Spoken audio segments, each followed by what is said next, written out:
Halo semuanya, kembali lagi di channel YouTube-nya Unexplained. Nah, setelah minggu lalu nih kita sempat bahas peran agen intelijen Mossad di Inggris dalam melemahkan pergerakan dukungan Palestina. Kali ini kita akan membahas topik lain yang nggak kalah menarik, yaitu operasi Badan Intelijen Amerika atau CIA di Indonesia. Operasi tersebut hingga sebabkan pecahnya dan panasnya Perang Vietnam saat Perang Dingin. Nah, kalau kalian nggak mau ketinggalan konten-konten menarik kita setiap minggunya, jangan lupa buat klik tombol subscribe di bawah.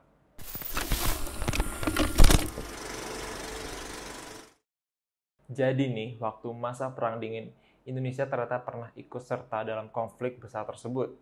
Namun, bagaimana sih keterlibatan Indonesia dapat memicu perangnya Vietnam?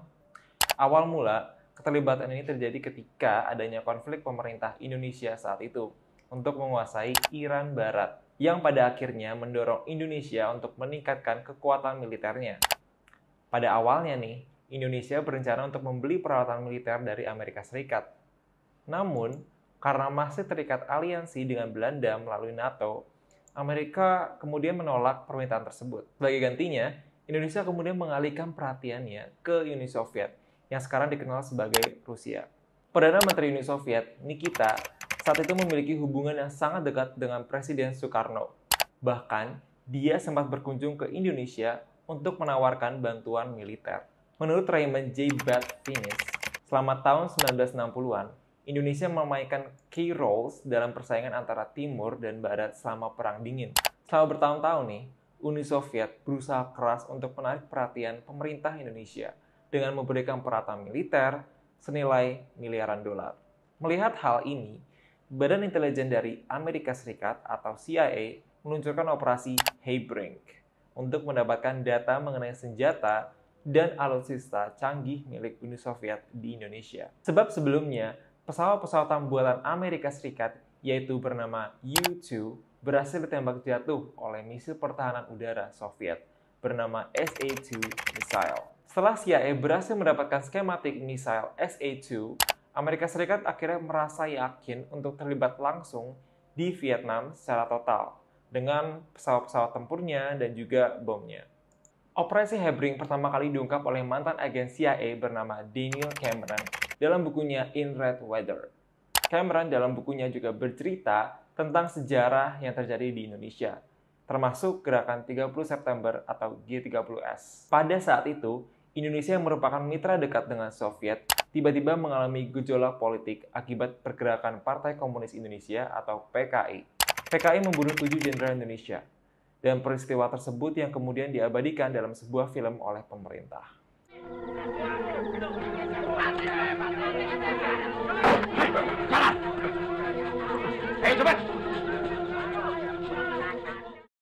Akibat kejadian G30S, jutaan orang yang dituduh sebagai anggota PKI dibunuh oleh militer dan warga sipil.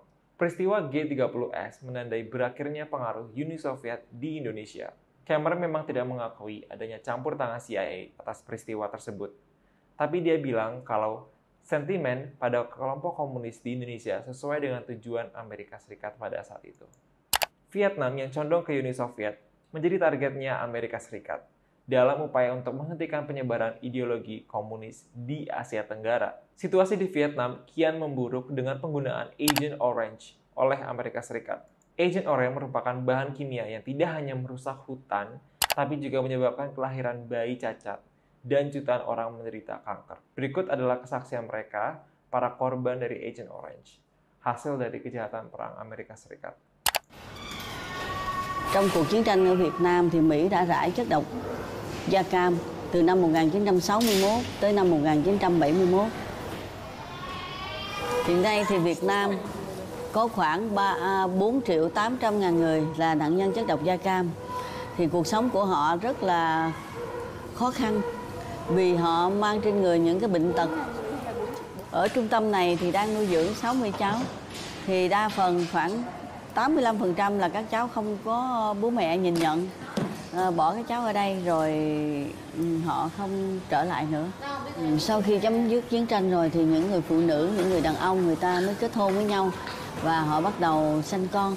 Khi sanh ra những đứa con bị quái thai thì người ta càng hiểu rõ hơn vấn đề chất độc da cam.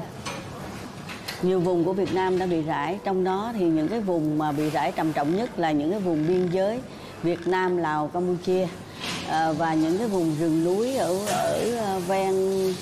ven biển, với mục đích là để cho những cái lá cây đó nó sẽ rụng và phía Mỹ sẽ tìm kiếm được cái đối phương để mà tiêu diệt.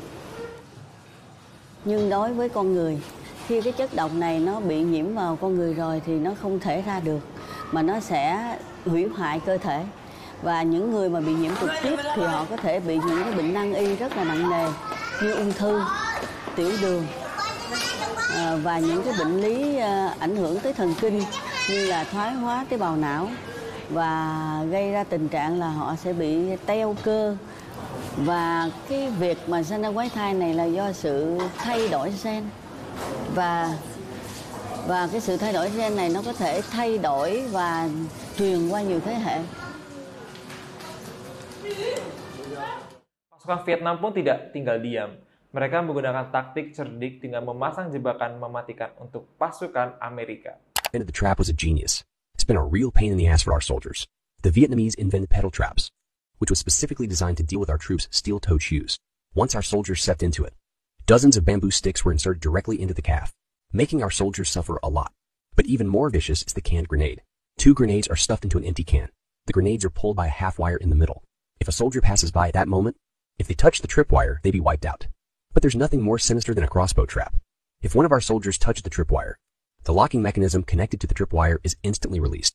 A poisoned, feces-soaked arrow shoots directly at the American soldier. Jesus wouldn't be able to save him. There's also the mind-boggling bamboo trap. If an ungrateful soldier passes by at that moment, the bamboo rafts will fall from the sky. We'll randomly select a few lucky people. The deaths were horrific.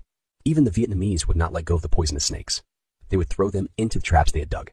The guys who fall in will get a big surprise.